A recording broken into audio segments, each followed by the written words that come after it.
I'm just here so I won't get fined. We're getting ready for Cincinnati. That's a W. Let's eat one. Let's eat one. That's a W. How many of you want to eat a W tonight? Watson runs up the middle. Gimpy or not, there he goes. Carr out of the shotgun. Looks left. Throws a lob for Michael Crabtree. Caught it. I'm not fucking going 7-9. Jones inside the 40, inside the 30, inside the 20, to the 10-yard line. Taiwan Jones. Pass is caught. Cooper. Touchdown. 180. 580. 387. This episode was sponsored by Elevated Communications LLC, a company that manages Verizon Wireless stores. Right now, go see them at 13513 University Boulevard, Sugar Land, Texas, 77479 for great service that has you covered. Welcome to the 3EDIOTS podcast, episode 6. We got 24 days and some change till that week 1 kickoff. Thursday night, Chiefs against Texans. Woo-hoo.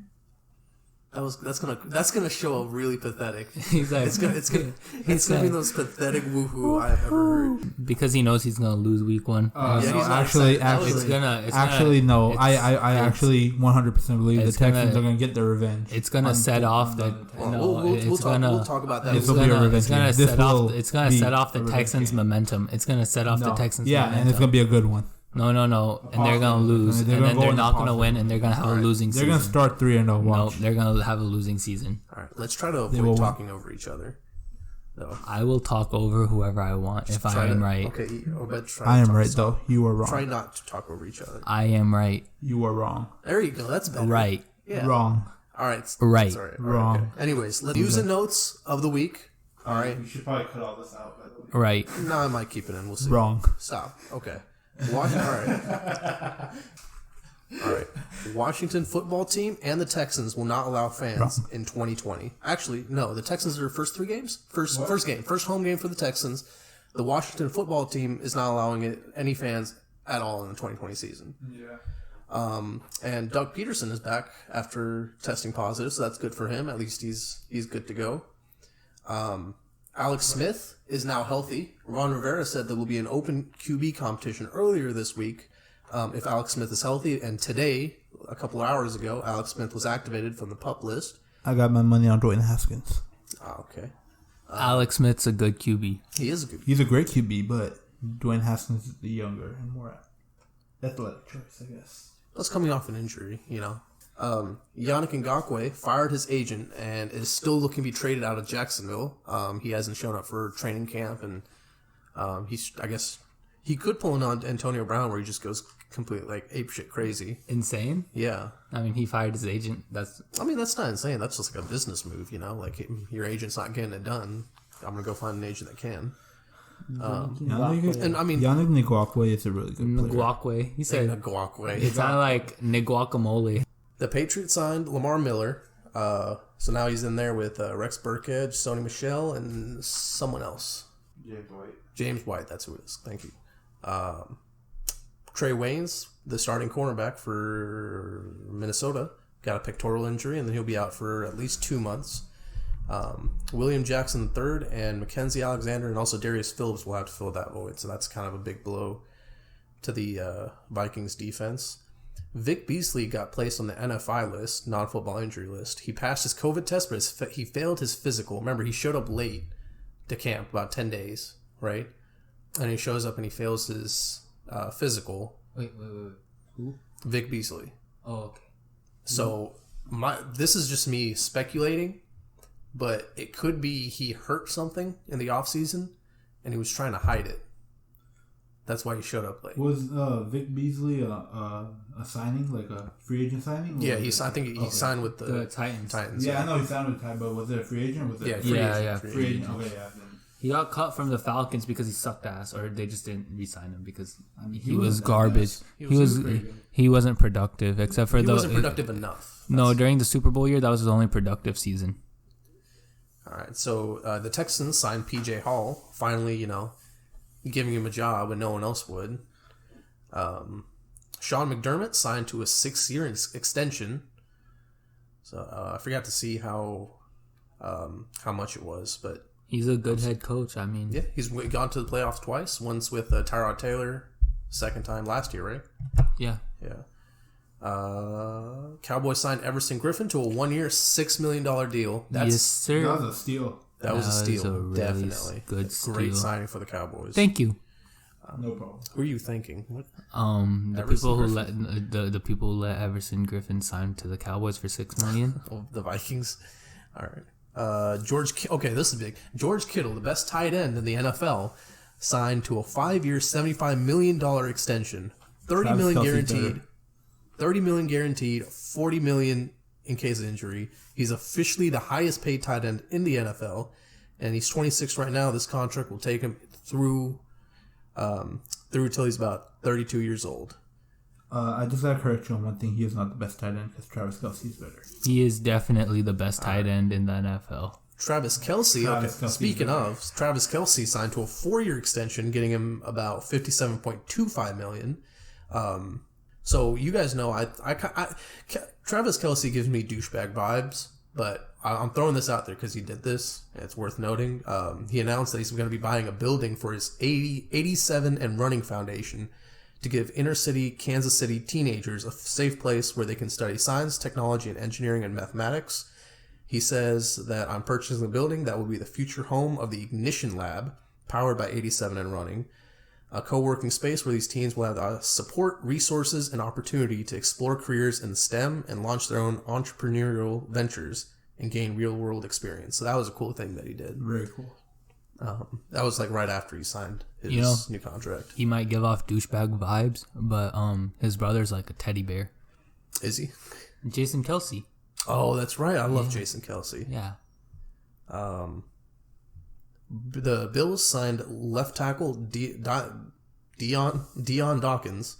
Dion Dawkins to a 4-year, $60 million extension, making him the NFL's 5th highest paid tackle at around $15 million per year. So I think Laramie Tunsil is the highest paid tackle, if I'm not mistaken. Yeah, top 4 is Laramie Tunsil at $22 million in Houston. Lane Johnson in Philly is at $18 million. Anthony Costanzo and Trent Brown from Indianapolis and Vegas, respectively, are at $16.5 million. So Laramie Tunsil's ahead by about $4 million. So it's always good to get that left tackle spot. It's because it's mostly because of like what we gave up for him. He had all the leverage. Yep. Yeah. So, but it's always good to get. But I'm honestly I'm not mad at all about that signing because we secured it for a pretty good amount of the future. You know. Yeah, like I mean, you got to secure that left tackle spot. Yeah, he's a young left tackle, and he's probably one of the top left tackles in the NFL. So I'm happy with the signing. All right. That's not what we're talking about. We're talking about Dion Dawkins, who obviously is going to be protecting Josh Allen. That's protecting a young quarterback is always extremely important. The Packers signed nose tackle Kenny Clark to a 4-year, $70 million extension, including a $25 million signing bonus, officially the highest paid nose tackle in NFL history. The Patriots' 7th-round center retires from football. I don't know why I didn't write down his name. Dustin Woodard. Dustin Woodard, thank you. I knew it was Wood something. I was saying Woodside in my head. Actually, well, I'm going to skip that for now. We're going to get back to it. The 49ers signed J.J. Nelson and Tavon Austin. Deebo Samuel's injured right now, so their wide receiver core is hurting really bad. So, I mean, they got they're hoping J.J. Nelson and Tavon Austin can kind of hold down the fort until they can. Tavon Austin needs to stop being a bust. I think he's been a bust. I mean, he's a good special but he was drafted in the first round. Yeah, I'm pretty sure he was drafted in the first round in 2011. I think Tavon Austin is a really good gadget player. You know, you can use him on jet sweeps and stuff like that, and plus punt returning and kick returning. I think he was pretty decent. He was a really good returner for the Cowboys. Yeah, I remember he almost burnt the Texans when they played a couple years ago. Yeah. All right, so moving on to a little bit. I don't know. It's funny. But I don't think he's having a good time. Seahawks released undrafted rookie cornerback Kema Severand for trying to sneak a female into the hotel in Seahawks gear.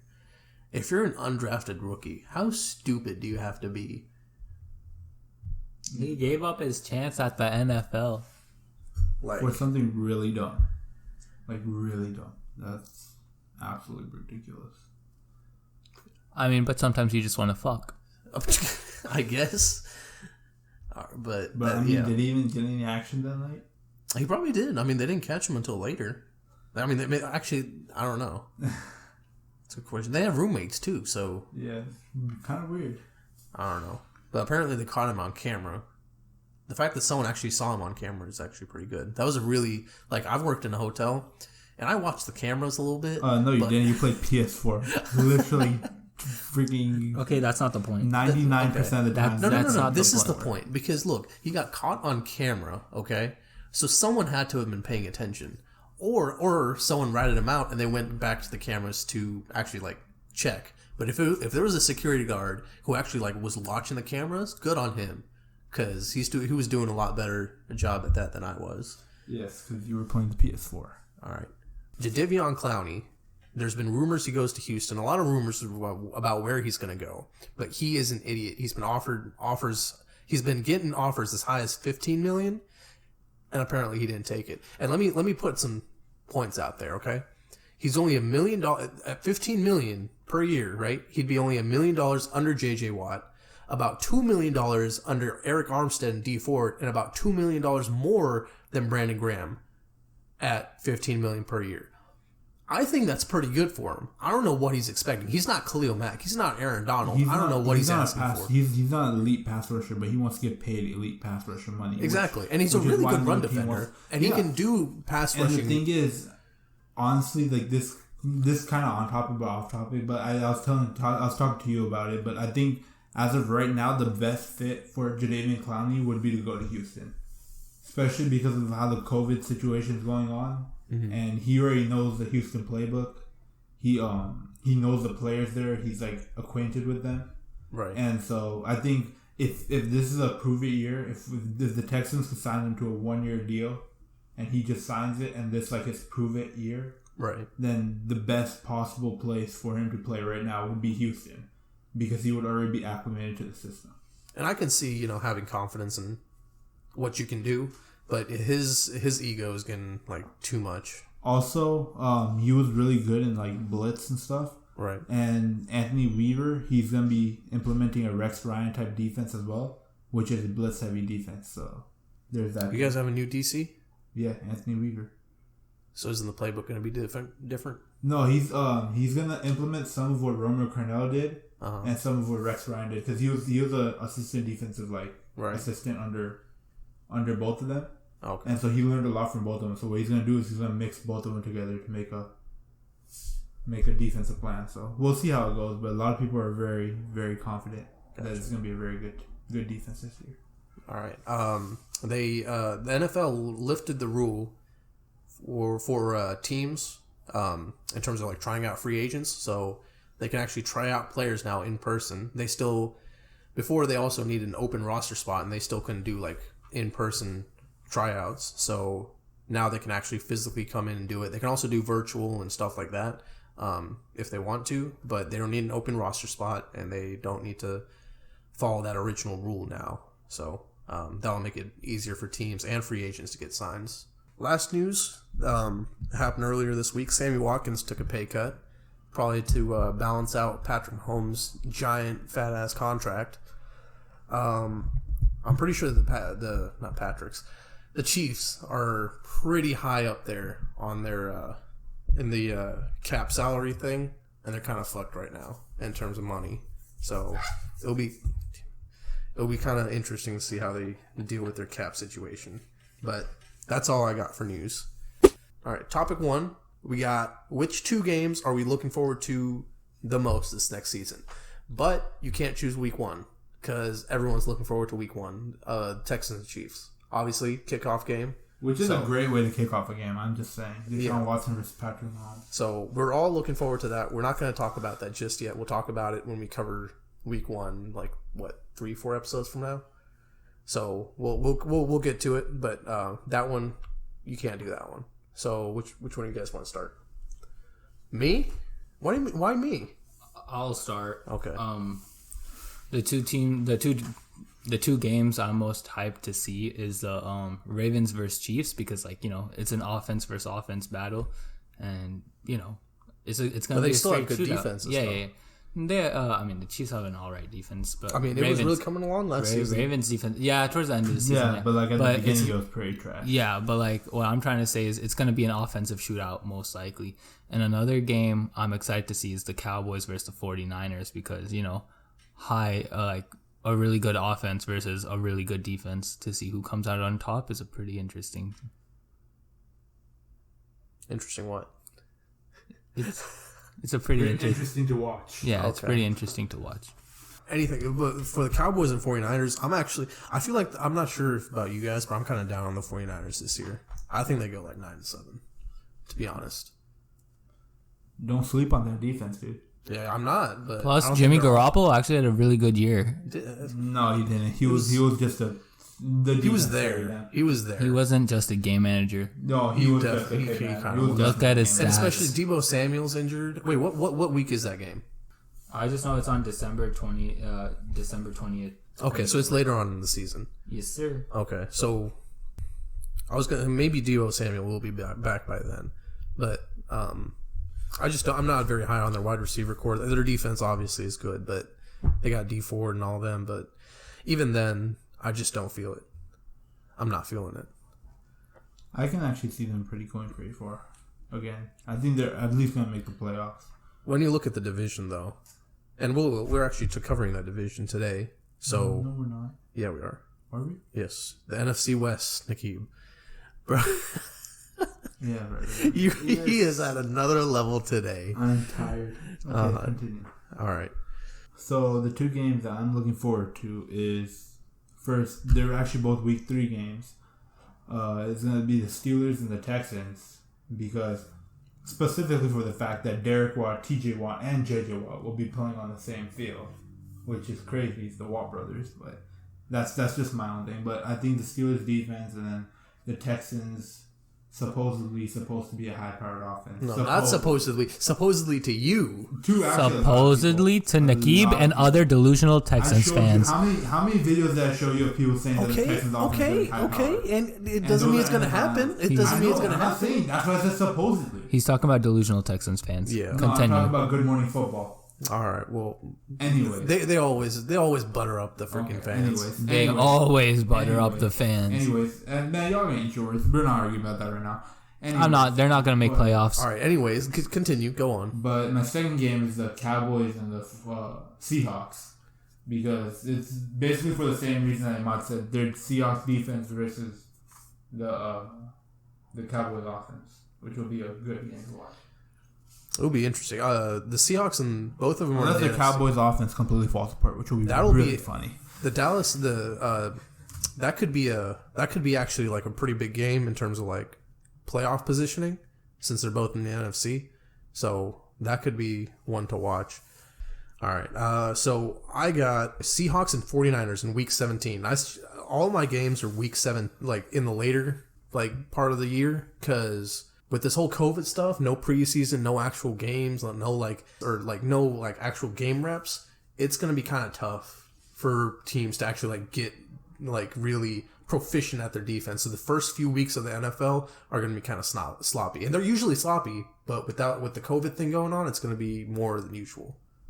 I'm going to knock on wood right now while saying this, that you're saying your game's going to be in the later weeks, but if the COVID situation just blows out of control because of everything that's going on, there's a possibility of the season getting canceled. We're gonna cut that out. I'm knocking on wood right now, so it's not gonna happen. But shut the fuck up. We're not gonna. But we were keeping it real. It's a possibility. It's a possibility, but I'm trying to talk about games I'm excited for, and you're telling me, it might not happen. I'm just saying, am I wrong though? Okay. Well, I mean, I guess you're not. Okay then, because you were saying that the defense is going to be sloppy, or like the game's going to be sloppy and stuff in the beginning, right? Yeah. But even if it's sloppy, at the end they might not even have games to play.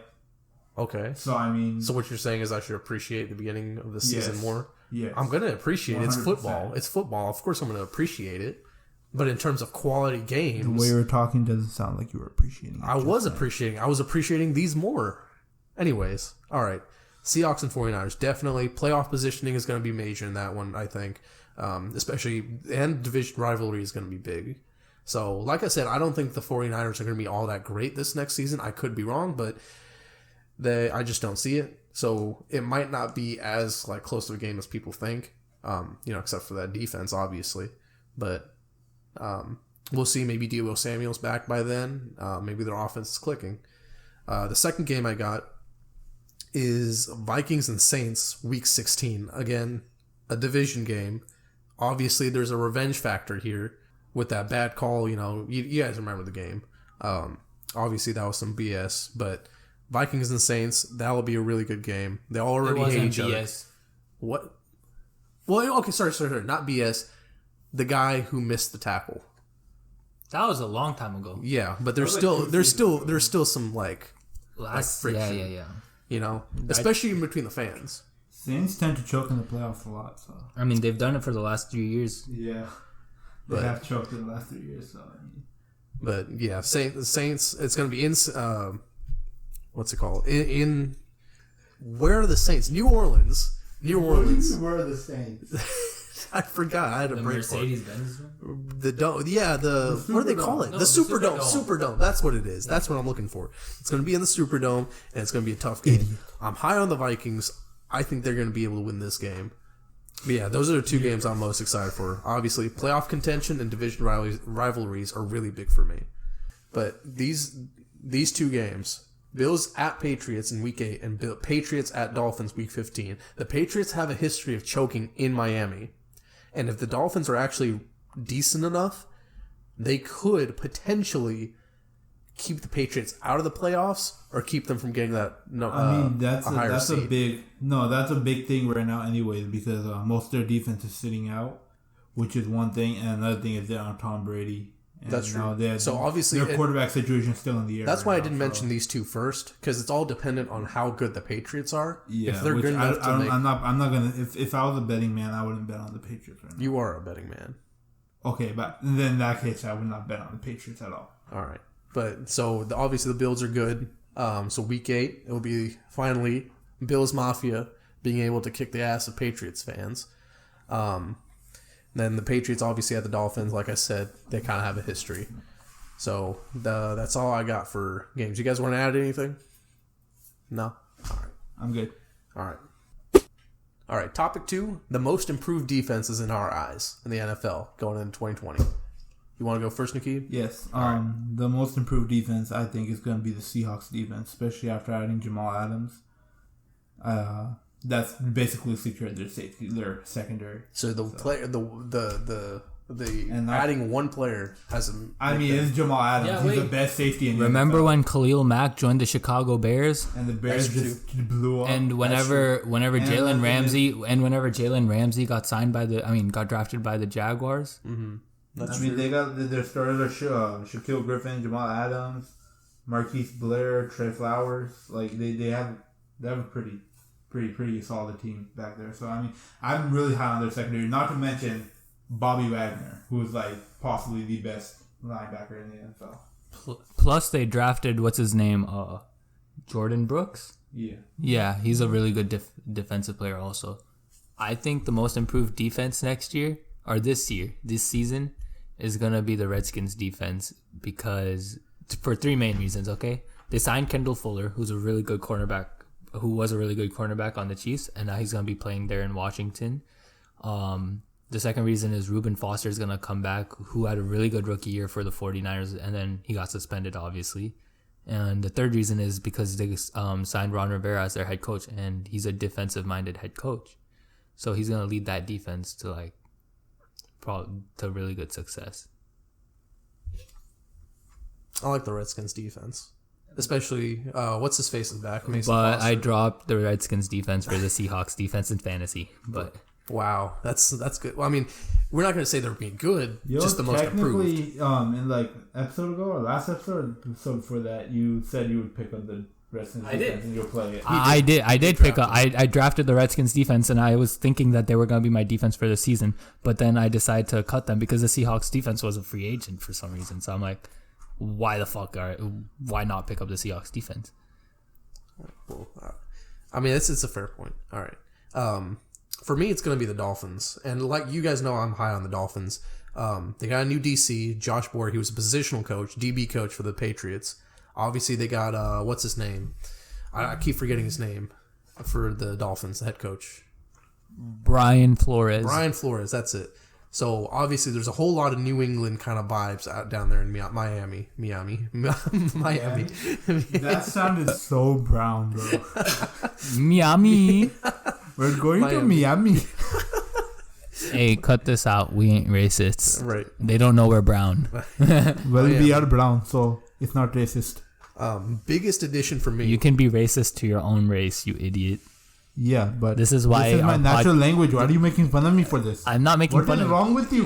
What is wrong with you? Shut the fuck up. His mom's gonna call him again. All right. I'm gonna say it this time. Nakib was being a racist to us brown people. What is wrong with you? This is my natural accent. Wait till the bloopers come out. Oh my god, Nakib's gonna get us so many views. GTA 5, the Indian guy in GTA 5. Oh my god, whenever you go to rob him. No, whenever you go to rob him and point the gun, he's like, oh my god, no. Thank you, come again. Thank you, come again. All right, Byron Jones. Okay, so the biggest addition for the Dolphins for me is Byron Jones. You know about him, and he was like the big cornerback name out in the free agency. What are you grimacing for? He's eh? No. I mean, he's good. He's good. He's really good. He's really good. He's really good. The Cowboys would have kept him if they didn't have to pay Zeke and Amari Cooper and Dak Prescott and freaking whatever the tackle was. Right? They signed they re-signed a tackle, right? Recently? Lil Collins?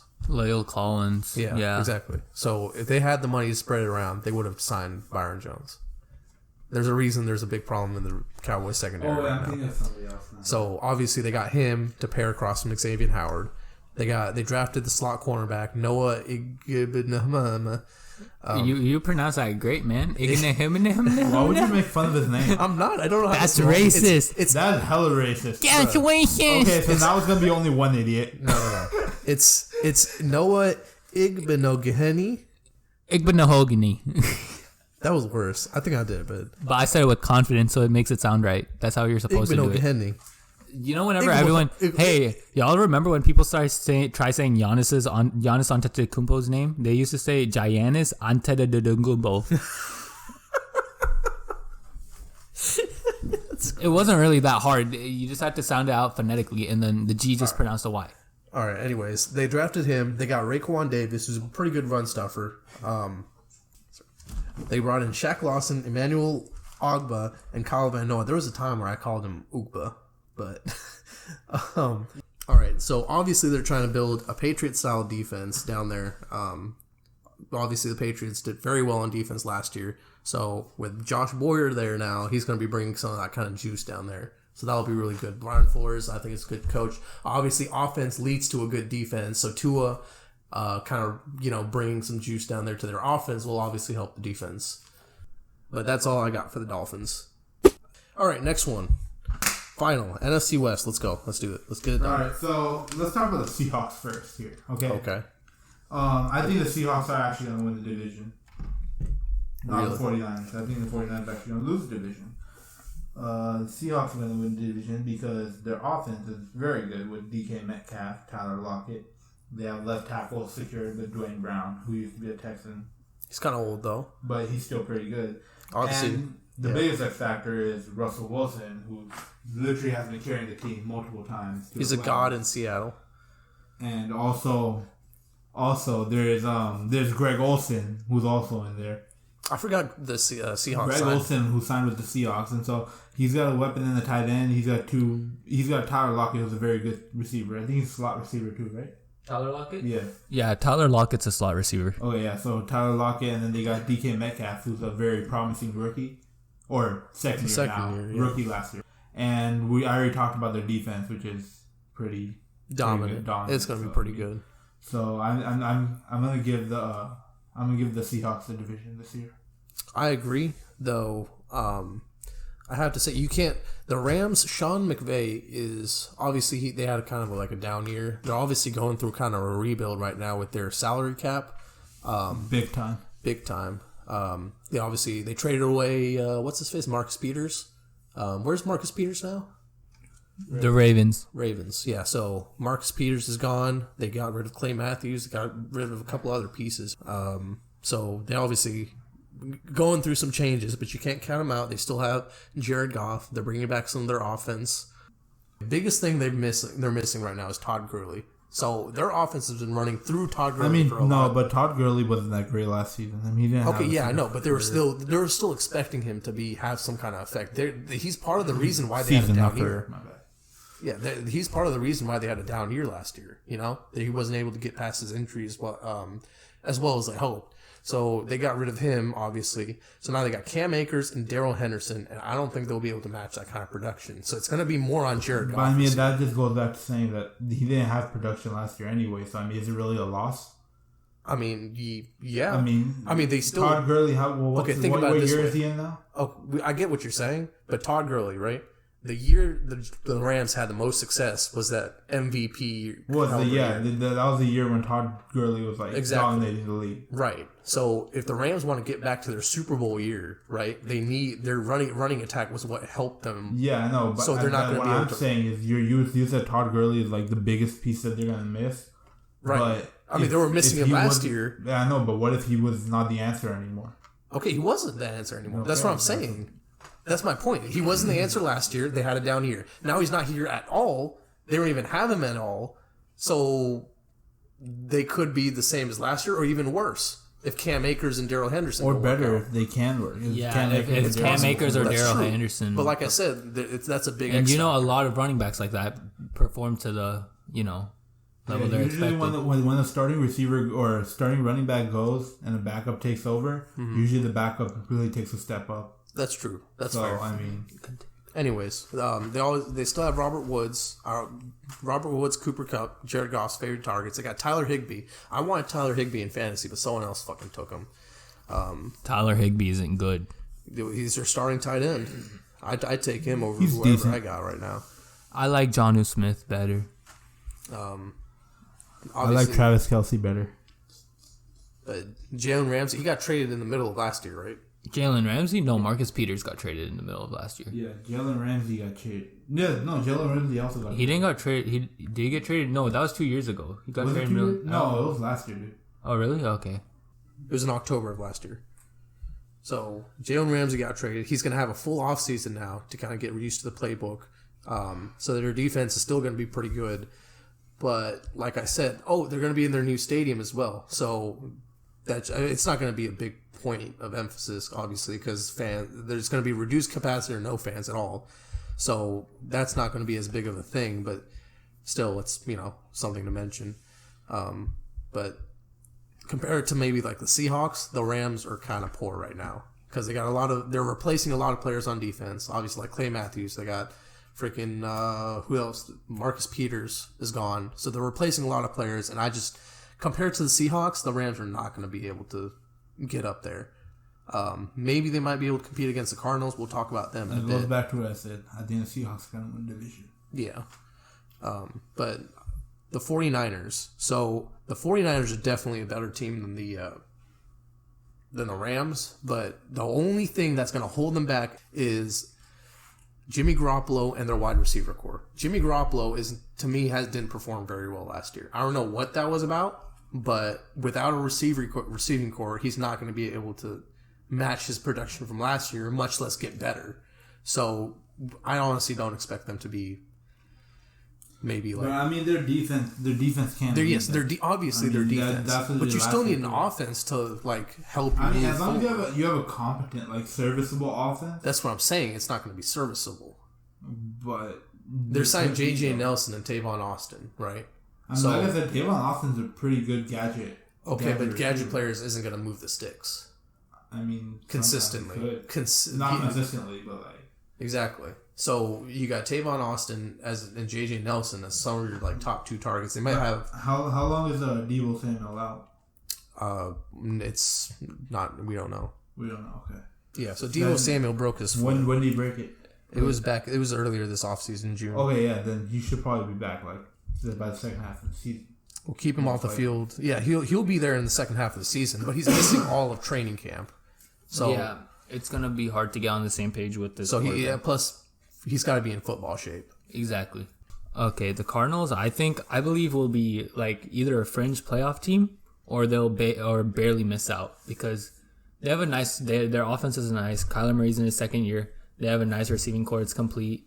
Their defense is their defense isn't that great. Their defense is sketchy. It's sketchy. Yeah, right. They have a good secondary, but like their front line, their linebackers could use some help. Then their front line, their front seven could use some help, and their O line could also do a little bit better. But like to me, the Cardinals are building a nice team together for like the next 2 to 3 years. I can see them being in the playoffs and maybe even in Super Bowl contention. I actually think that the Cardinals will have a very high-powered offense. I think it's just gonna be their defense. So I see them going anywhere from like 8-8 to like 10. Any quarterback that has Larry Fitzgerald and DeAndre Hopkins and Christian Kirk to throw to, quarterback's a lucky quarterback. I can see them going anywhere from 8-8 to 10-6 this season. You know, they might. I think they might miss out on the playoff this season, but I think next season they definitely will. I think they would barely miss out if they were to miss out. I think they would barely miss out, unless if someone can step up big time on their defense. I think right now, if they did draft Isaiah Simmons, so like if two teams are going into the playoffs from the NFC West, right? Yeah. If two teams are going in from the NFC West, I believe it's going to be the Seahawks and the 49ers. Yeah. All right, so who do you guys think is going to win the division? Seahawks. Yeah, easily Seahawks.